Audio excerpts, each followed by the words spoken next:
Hej skat. Hey. Fik du stemt i dag? Ja, den kære Johanne fik en stemme mere. Ja, også herfra. Hvad læser du om? Ligesom den møgregering, der endnu engang har sendt endnu flere penge til forsvaret. Altså, det er som om de slet ikke fatter, at vi er fattige her i Danmark, der godt kunne bruge de penge.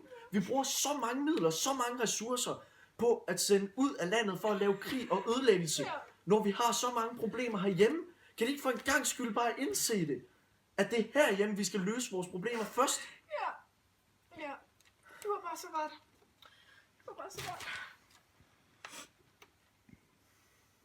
Prøv at se mit strikketøj. Hold dig til køkkenet. Hey, kan du ikke også lige lave mig en sandwich? Jo, skat. Jo. Ja, jeg vil gerne gå lidt tjept, ikke?